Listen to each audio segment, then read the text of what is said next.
Halo pemirsa, sampai jumpa lagi dengan Evan Satrio dari KS Gadget. Kali ini kami mau membahas beberapa alasan kenapa buat yang masih galau kalian nggak perlu beli Xbox Series X ini.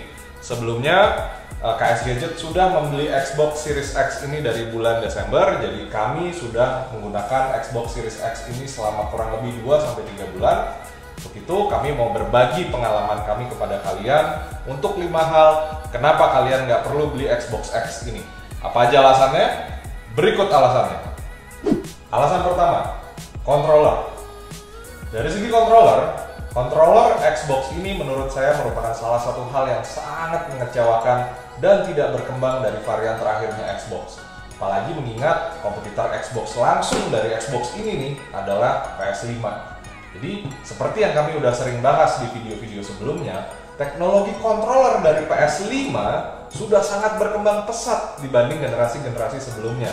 Controller PS5 ini dilengkapi banyak sekali fitur-fitur baru, mulai dari 3D sound, kemudian haptic feedback, kemudian adaptive trigger, kemudian USB-C port, dan lain sebagainya.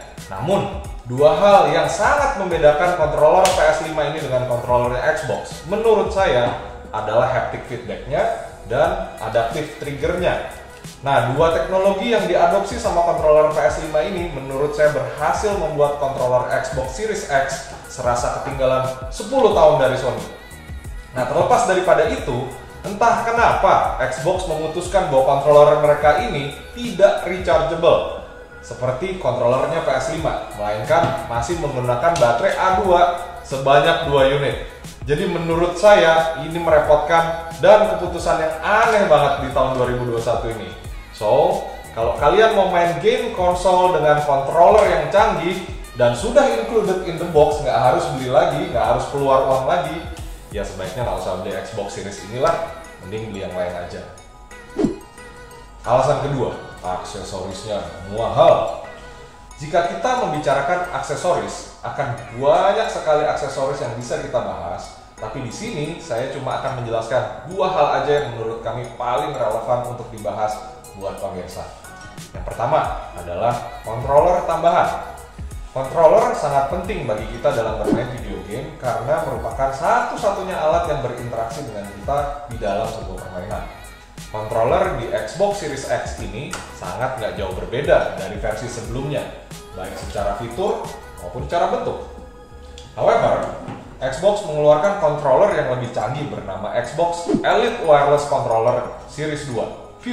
Panjang ya namanya.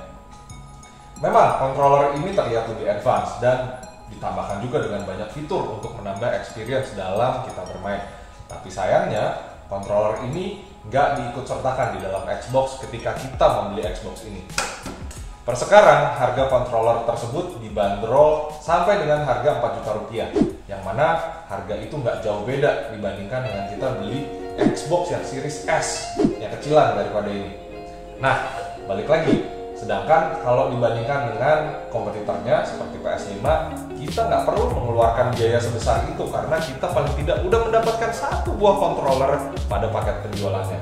Dan kalaupun kita mau membeli controller tambahan yang kayak gini nih, harganya masih jauh lebih murah dengan experience yang menurut saya jauh lebih baik.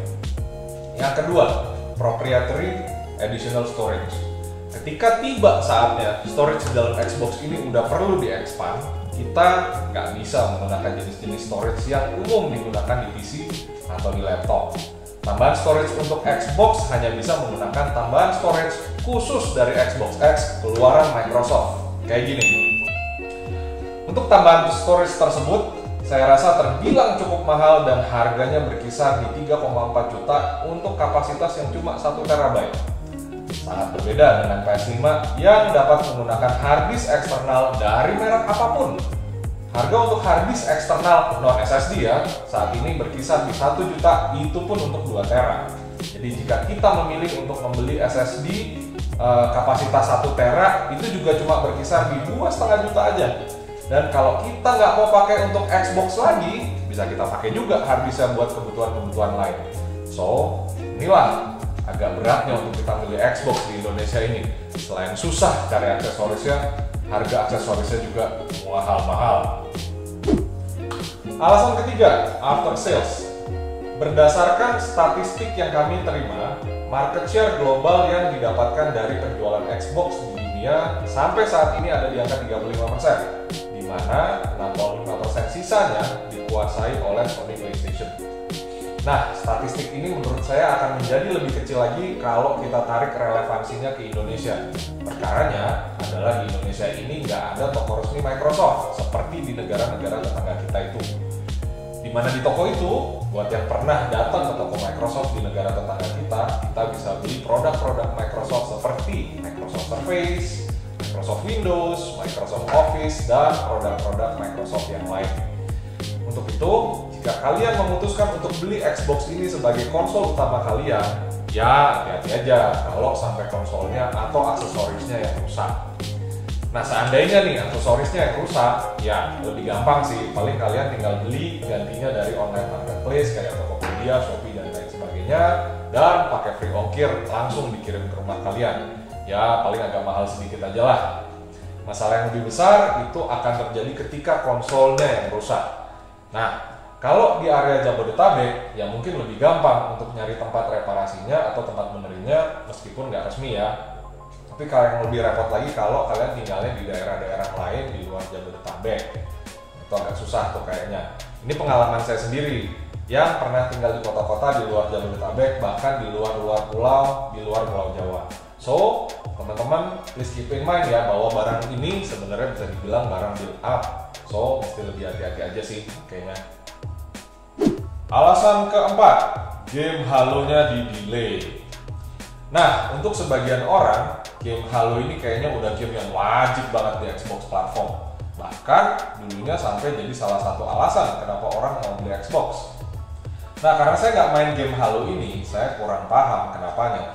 Tapi mungkin bisa didasari dari gameplaynya, grafiknya, alur ceritanya, atau kombinasi dari ketiganya. Halo ini sebenarnya tuh menurut saya udah sampai di tahap jadi ikonnya Xbox sih sebenarnya. Bahkan di kotaknya aja ya waktu kita kemarin beli ya, itu udah ada karakter Halo dipampang di belakang box itu. Buat yang nggak familiar, ya bisa kita sebut game Halo ini tuh udah seperti ekuivalennya Mario Bros di Nintendo atau Sonic barangkali ya di Sega ya, yang udah jadi ikon yang melekat banget di masing-masing konsol tersebut. Sayangnya buat kalian para penggemar dan fansnya game Halo ini, kalian harus bersabar nih, karena entah dengan alasan apa launching dari game ini ditunda sampai musim gugur tahun 2021 ini. Ya itu kira-kira bulan September atau Oktoberan lah tahun ini ya. Jadi kalian paling enggak harus bersabar 6-7 bulan ke depan. Nah, jadi kesimpulannya kalau kalian mau beli Xbox ini khusus buat main game Halo aja, mending belinya nanti aja sih kalau kata saya ya. Karena 6-7 bulan ke depan bisa jadi Xbox Series X maupun Series S ini mungkin juga udah turun sih harganya ya. Alasan yang kelima, Xbox tidak memiliki teknologi VR. Meskipun Xbox X adalah konsol yang lebih kencang secara performa dibandingkan dengan semua kompetitornya, entah dengan alasan apa Microsoft tidak memberikan support untuk perangkat VR di Xbox Series X atau series mereka apapun yang terakhir. Meskipun menurut saya belum betul-betul mature, VR headset sudah mulai masuk ke marketplace dan menjadi mainstream di awal tahun 2017-an. Bahkan Sony sudah mulai memberitakan bahwa mereka bekerja sama dengan sebuah startup yang fokus di bidang ini namanya Oculus, bahwa mereka bersama-sama mendevelop VR headset untuk Sony PlayStation 4 itu di tahun 2014, 3 tahun sebelum mulai mainstream. Pada saat itu dibutuhkan kemampuan komputasi yang sangat besar untuk bisa memainkan sebuah game menggunakan VR headset. Nah, tapi kan balik lagi, benda ini adalah konsol dengan komputasi grafis yang lebih kencang daripada kompetitornya, 12,5 teraflops kalau saya nggak salah. Jadi kenapa sih Microsoft nggak kasih atau nggak manfaatkan ini supaya bisa kompatibel dengan VR headset? Nah, buat yang udah pernah menggunakan VR headset seperti saya, pengalaman menggunakan VR headset itu adalah pengalaman yang luar biasa unik dan tidak bisa diberikan atau disimulasikan dengan perangkat lain apapun. Jadi sangat disayangkan sih menurut saya. However, pada saat kami sedang meracik video ini, kami temukan bahwa ada sebuah berita yang memberikan sepercik harapan buat kalian penggemar Xbox bahwa Xbox ini mungkin akan mendapatkan support VR di masa depan. Bisa bulan, bisa tahun, nggak ada yang tahu durasinya kapan atau timelinenya kapan. Yang jelas kata kuncinya adalah mungkin. Jadi bisa jadi dapat, bisa jadi juga enggak. Ya, ini jadi info aja buat kalian para gamer yang suka pakai VR. VR belum disupport di varian Xbox manapun. Oke teman-teman, jadi itulah 5 alasan kenapa kalian nggak perlu beli perangkat Xbox ini, baik yang X maupun yang S menurut saya. Mudah-mudahan video ini memberikan kalian pencerahan buat yang masih galau mau beli Xbox X atau enggak. Nah, kalau kalian suka dengan video-video kami yang seperti ini, please kasih kami like, subscribe ke channel kami, dan jangan lupa pencet tombol lonceng. Buat yang di handphone, jangan lupa aktifin notifikasi juga ya, biar kalian gak ketinggalan video-video kami berikutnya. Buat yang nggak mau subscribe, kami juga nggak masalah. Kami udah happy banget kalian sempetin waktu untuk mampir ke channelnya kami. Untuk itu, nama saya Van Satrio. Kita akan ketemu lagi di video-video berikutnya. Salam KS Gadget.